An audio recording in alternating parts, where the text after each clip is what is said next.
할렐루야. 오늘도 주일을 맞이해서 하나님 예배하러 나오신 여러분들에게 하나님의 은혜와 또 축복이 함께 하시기를 축원합니다. 옆에 사람한테 축복하십시다. 하나님이 당신을 사랑하십니다.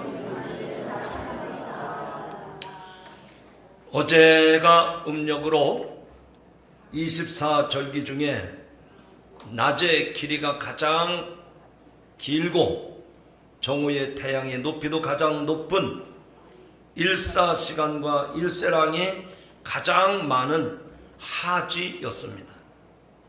낮 시간이 14시간 35분, 1년 중에 낮 시간이 가장 긴 그런 하지였습니다. 농촌에서는 하지에 비가 오면 풍년이 든다고 했습니다. 반대로 하지가 지날 때 비가 내리지 않으면 기우제를 지냈습니다. 농사 짓는 경우를 보면 모든 식물들이 왕성하게 자라는 시기라고 볼 수 있습니다. 그래서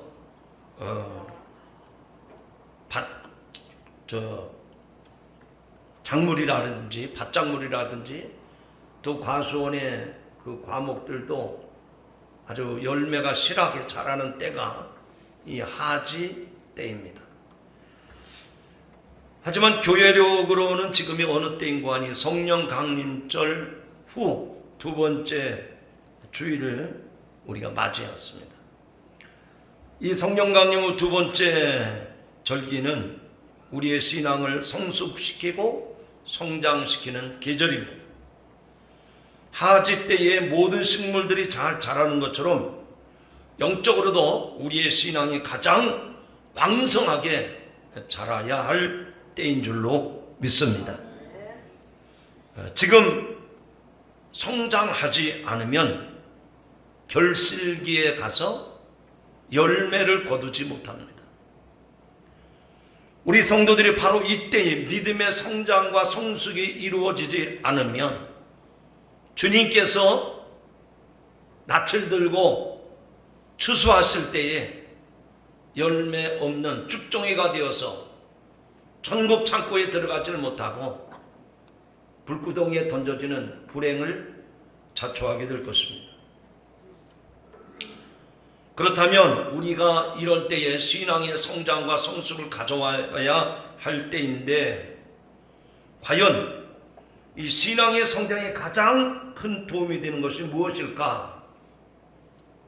아마 여러분들이 다 이미 아시는 내용입니다. 내가 남을 가르쳐 봐야 내가 지금 어떤 상태에 있다고 하는 걸 알아요. 맨날 배우기만 안 돼. 좀 몰라도 내가 좀 열심히 수고를 해서 남을 가르쳐 보면 내가 이런 부분이 부족하구나. 그리고 몰랐던 것을 또 체득하게 됩니다. 영적인 원리도 마찬가지예요. 여러분이 믿음 생활 지금까지 쭉 해오셨는데 내가 믿는 예수, 내가 갖고 있는 이 신앙을 다른 사람에게 전파하지 않으면 그 믿음이 열매를 맺을 수가 없다는 얘기입니다. 오늘 이 말씀을 통해서 여러분의 신앙이 성숙되는 계기가 되기를 주님의 이름으로 축복합니다.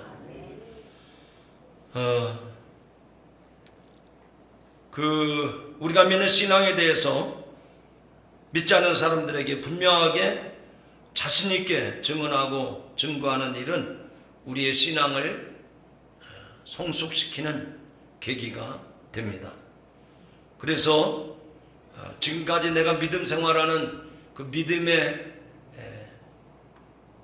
정체성, 내가 진짜 생명 있는 믿음을 가지고 있는지 아니면 그냥 모양만 갖추고 있는 그냥 껍데기만 있는 신앙인지를 확인하는 기회가 된다 하는 얘기입니다.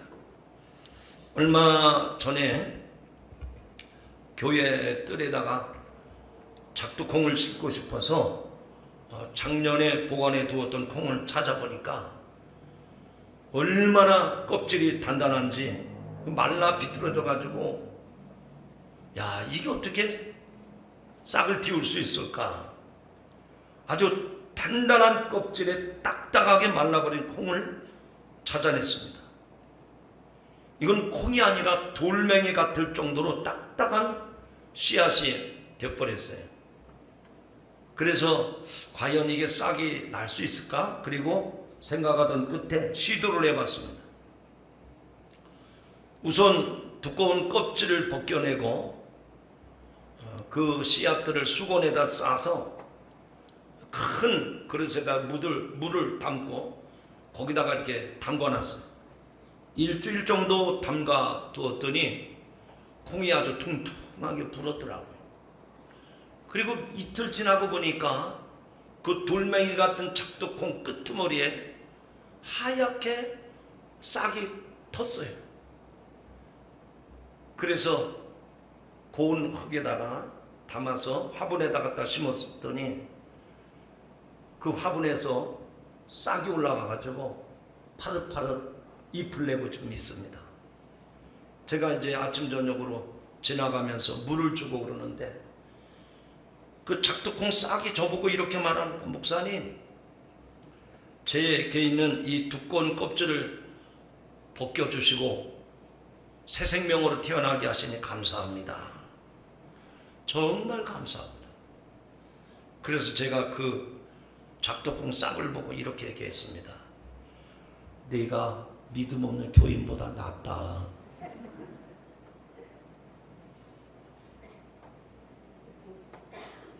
그 작두콩을 딱딱한 껍질을 깨버리고 물에 담갔다가 화분에 옮겨 심으니까 새싹이 나오는 거예요.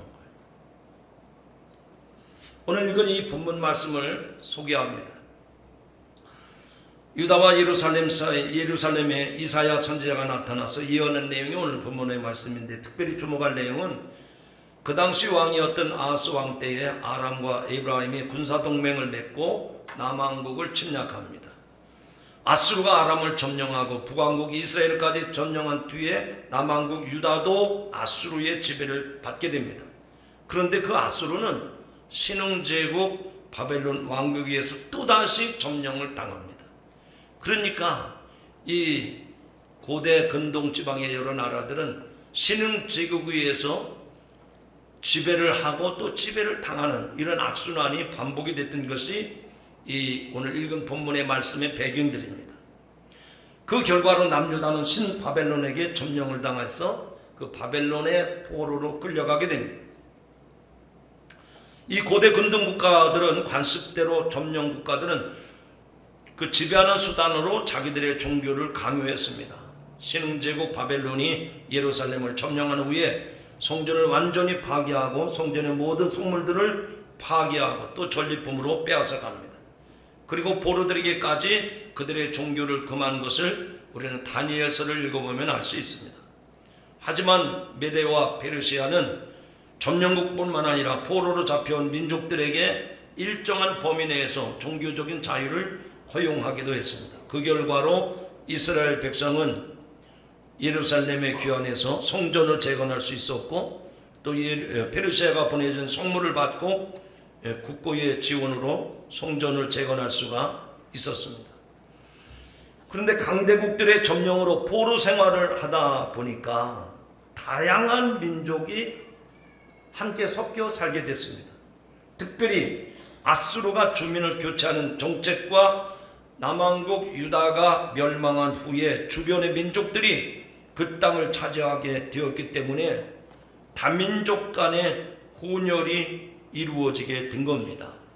그러다 보니 이스라엘 자손들은 하나님의 자손들을 버리셨다고 생각을 합니다.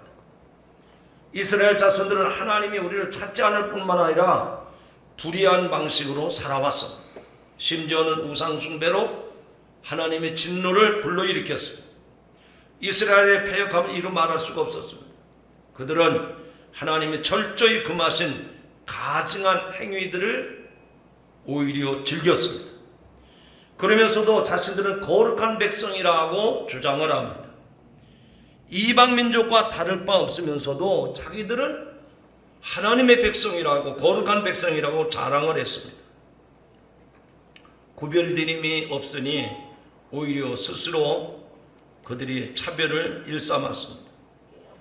하나님은 종일 손을 펴서 그들을 부르셨지만 그들은 하나님의 진노가 종일 불타오르게 했던 겁니다. 여기서 우리는 이스라엘 백성이 두 가지 죄악을 범하고 있다고 하는 사실을 알 수가 있습니다. 그것은 자신들만이 거룩한 백성이라고 주장하는 이 배타주의 모습입니다. 그리고 그런 배타주의와 함께 잘못된 종교 행위를 볼 수가 있습니다.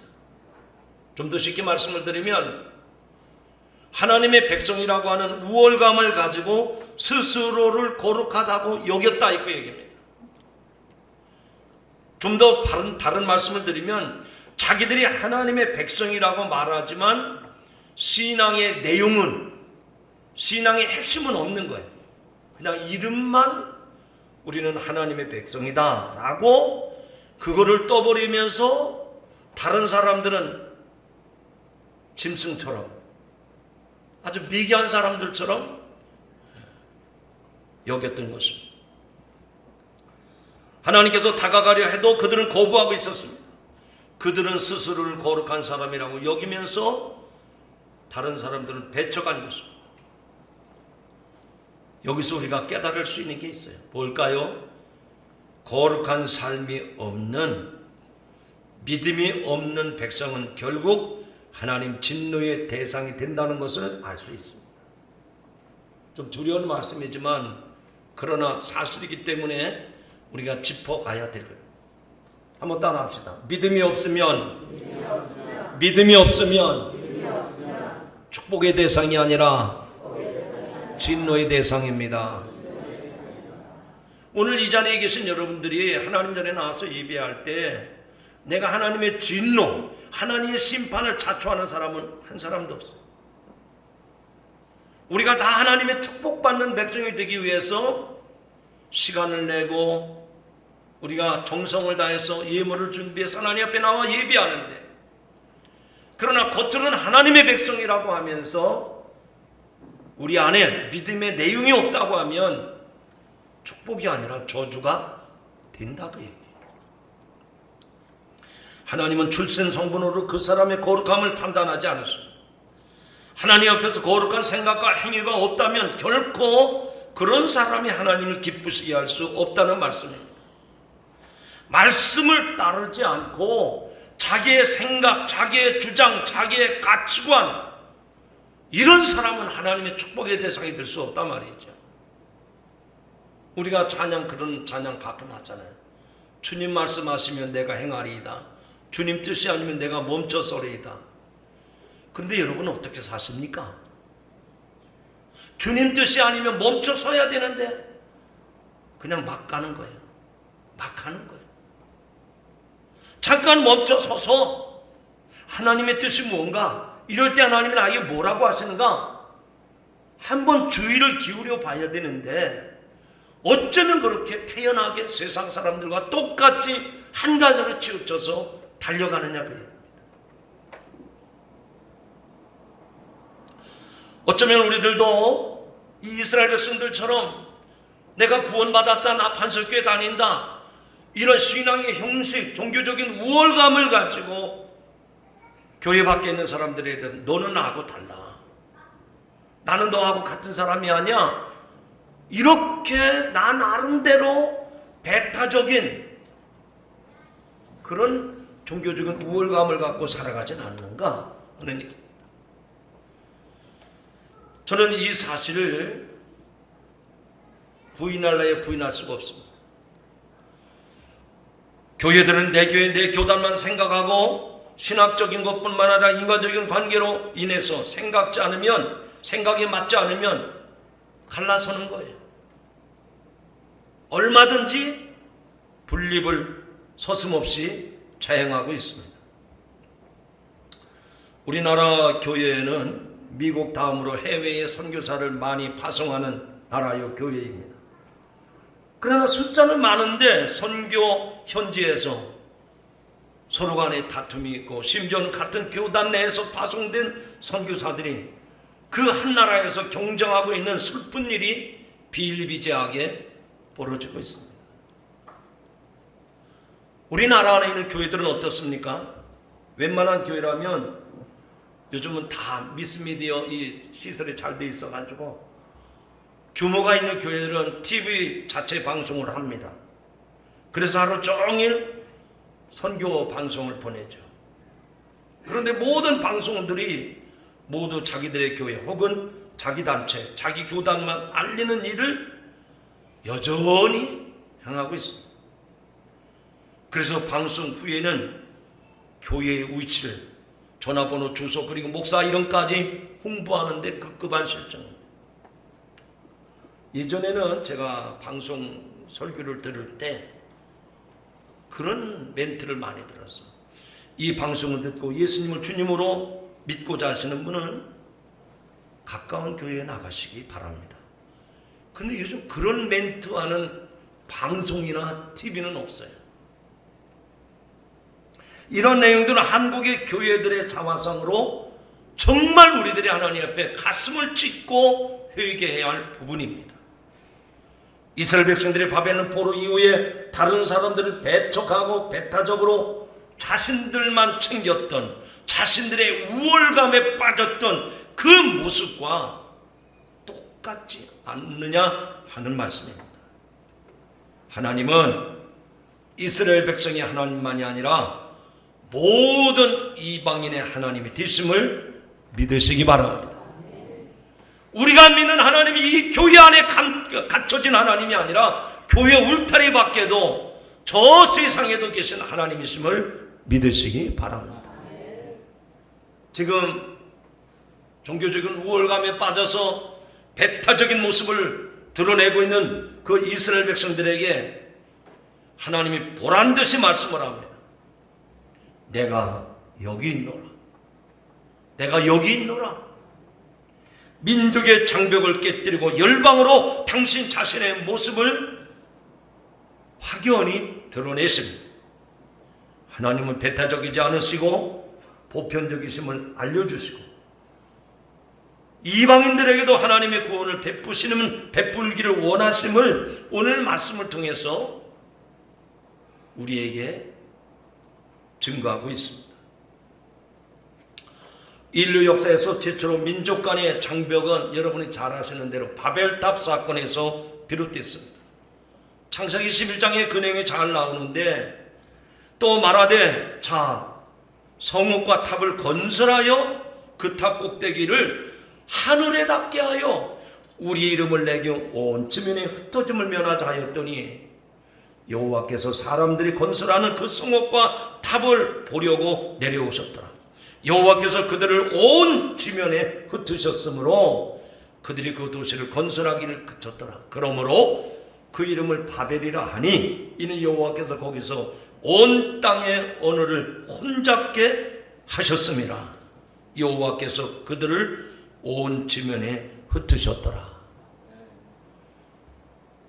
여러분, 이 장벽을 쌓고 탑을 쌓아서 하늘에 닿게 했을 때 하나님께서는 그걸 원하지 않으셨어요. 그래서 언어를 혼잡케 함으로 다 그 당시의 백성들이 지면에 흩어져 살게 돼요.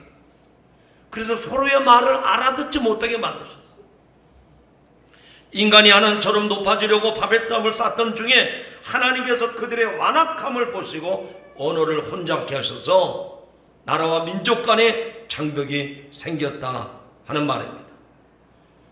그렇게 수천 년의 역사를 지내왔는데 그런데 예수님이 오시고 그리고 부활승천하신 다음에 하나님이 보내신 성령 강림의 사건이 있을 때 마가다락방에 모였던 120명의 성도들이 각각 여러 나라에서 왔는데 서로 말을 통용하지 못했었는데 오순절 성령 강림이 임한 다음에 각 나라 사람 말을 서로가 다 알아듣는 거예요.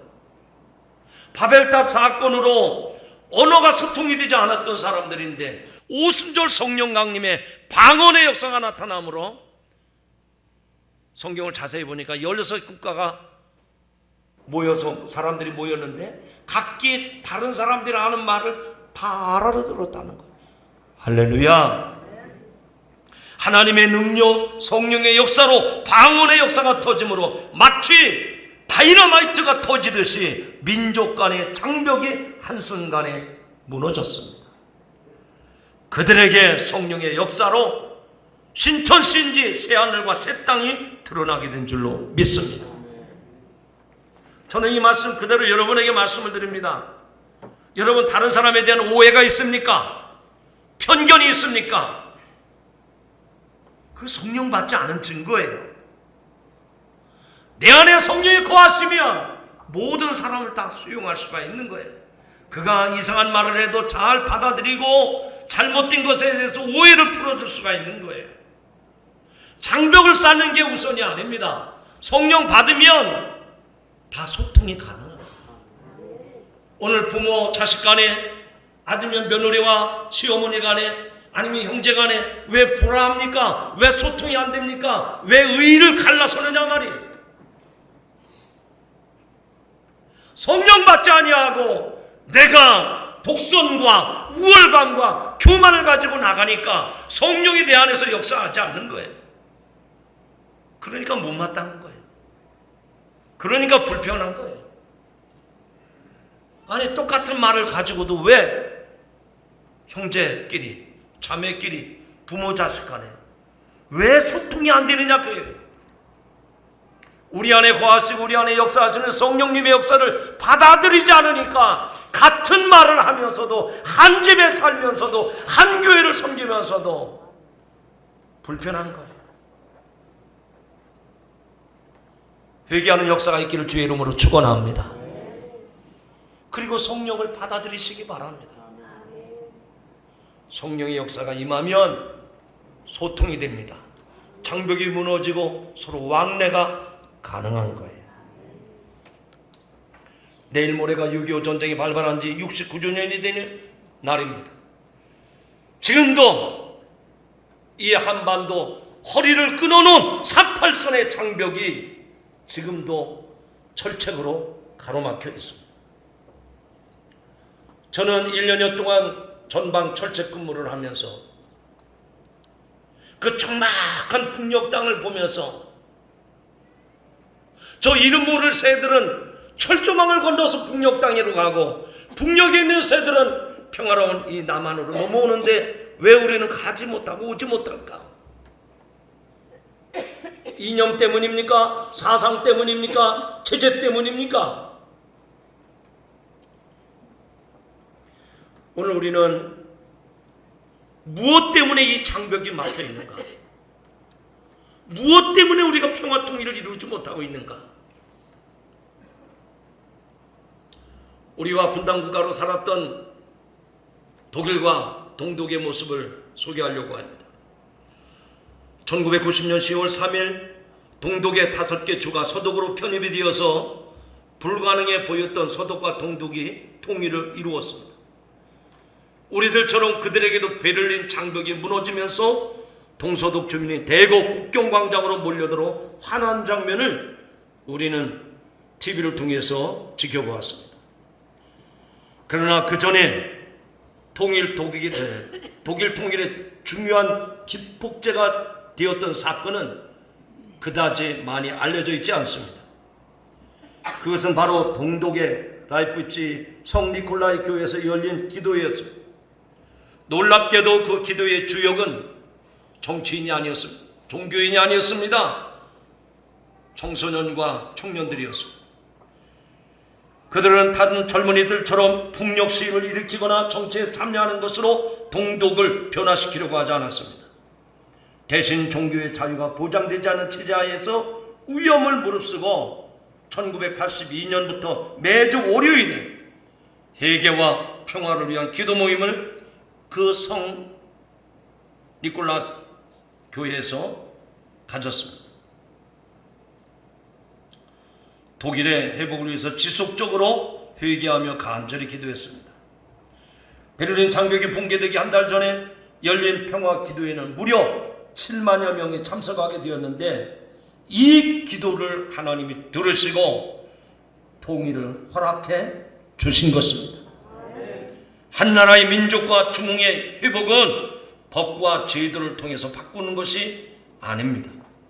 근본적인 변화는 언제나 하나님의 백성의 간절한 회개로부터 시작된다는 사실을 우리는 독일의 통일을 통해서 기억하고 배워야 될 것입니다.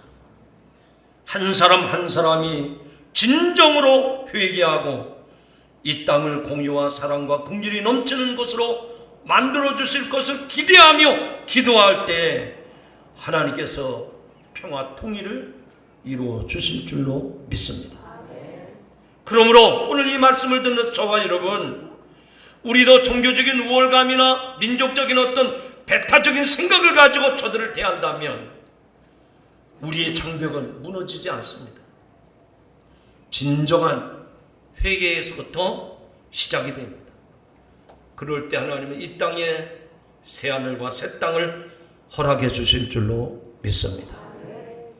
사랑하는 성도 여러분, 저는 오늘 이 아침에 여러분에게 드리고자 하는 말씀이 바로 이 부분입니다. 저 남유다 백성들이 그렇게 강대국에 의해서 노예로 끌려가고 포로 생활을 하면서도 고집스럽게 버리지 않았던 것은 종교적인 우월감, 배타적인 생각이었습니다. 우리는 하나님의 백성이네. 하나님의 백성이라고 떠들면 뭐합니까? 믿음이 없는데, 믿음은 믿습니다. 그럴 때 나오는 겁니까? 한번 따라하죠. 믿음은 실제가 되어야 합니다. 믿습니다. 믿습니다. 그런 사람 치고 믿음 있는 사람 없더라고요. 믿음이 실제가 돼야 돼요. 믿음이 실제가. 그러면 오늘 우리들의 삶 속에서 정말 하나님이 기뻐하실 만한 믿음이 실제가 되려면 어떻게 해야 될까요? 내 안에 있는 교만, 우월감, 다른 사람을 하시하는 이 배타적인 그런 모습들 다 내려놓고 회개할 때 그 안에서 성령의 역사함으로 그런 사람들을 통해서 하나님은 새하늘과 새 땅을 약속하시는 줄로 믿습니다. 혹시 이런 얘기 들어보셨습니까? 이런 거는 좀 이렇게 성우들이 해야 되는 말인데 제가 한번 성우 역할을 해볼 테니까 잘 좀 들어보세요. 아니, 여기서 땅콩 팔던 할아버지 어디 갔어? 망했대. 망했다고? 아니, 왜 망했어? 그 할아버지는 저울을 우리처럼 안 썼대. 아니, 그 사람은 도대체 왜 그랬대? 몰라. 예수 믿는다나 봐. 그래? 예수 믿는 사람은 우리하고 다 뭔가 다르네. 그러게 말이야. 조금 공감이 됩니까? 현장감이 느껴지십니까? 이것은 그리스도의 선한 영향력을 우리에게 보여주는 이야기입니다. 정직하게 장사하다가 쫄딱 망했다는 얘기입니다. 그러면 안 믿는 사람들은 뭐라고 그러겠습니까? 아니, 예수 믿는 사람들은 그렇게 손해보고 망하고 마는 거야? 우리하고는 다르네. 우리는 저울을 속여서라도 장사가 돼야 되는데. 여러분, 우리가 삶 속에서 실제적으로 살아가는 모습을 제가 소개한 겁니다. 이 땅에서 보란듯이 기꺼이 망하는 그런 믿음을 좀 보여주세요. 오늘도 여러분이 아마 저녁에 집에 들어가실 때 시장에서 참외를 팔고 있는 할머니 앞에 가서 참외를 사실 때 이렇게 쌓아놓았는데 아주 커 보이고 색깔이 이뻐 보이고 그런 것만 골라놓습니다. 얼마예요? 3,000원인데. 저 집에서 2,500원, 500원 깎아주세요. 아유, 그거 남아도 다 남아도 3,000원밖에 안 났는데. 에이, 안 사. 그리고 갚버려. 근데 어떤 사람이 금방 뒤돌아와서 참외를 고르는데 좀 이렇게 좀 쪼그라드는 거, 싱싱하지 못한 거, 그것만 주섬주섬 담습니다. 그 할머니가 이거 말고요, 여기 싱싱한 거 가져가세요. 아유, 괜찮습니다. 그거 얼마예요? 3,000원인데요. 아유, 할머니 수고하시네요. 그리고 줬는데 보니까 4,000원 줬어. 아유, 이거 1,000원 더 왔어요. 아니에요, 할머니, 그거 제가 일부러 드리는 거예요. 아유, 고마워라. 여러분, 어떤 모습이 아름답습니까?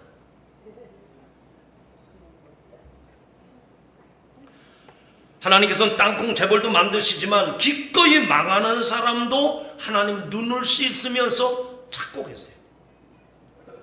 고난을 통해서라도 내 주님이 높여줄 수만 있다면, 그래서 그 길을 마다하지 않냐고 걸어갈 수 있는 그 사람이 순교자 아닙니까? 그 사람이 믿음 있는 사람 아닙니까? 그런 그리스도인을 보았다면, 아니, 그런 그리스도인들이 지금 동네마다 거리마다 넘쳐나고 있다고 하면, 지금 한국 사람들이 이렇게 교회를 향해서 돌팔매질할까요? 기독교를 개독교라고 모욕적인 언사를 서슴지 않을까요? 그동안 우리는 어쩌면 예수 안 믿는 사람보다 더 욕심을 냈습니다. 조금 더 손해를 안 보려고, 그래서 더 내 거를 챙기는 모습을 세상 사람들에게 보여준 겁니다. 그래서 그리스도인들을 싫어하고 교회와 성도들의 반대 세력, 안티 세력이라고 그러죠. 그렇게 악랄하게 저항을 하는 겁니다. 한국 기독교에 대한 기존에 쌓였던 감정이 지금 현실로 드러나고 있는 것입니다. 이제 말씀했습니다.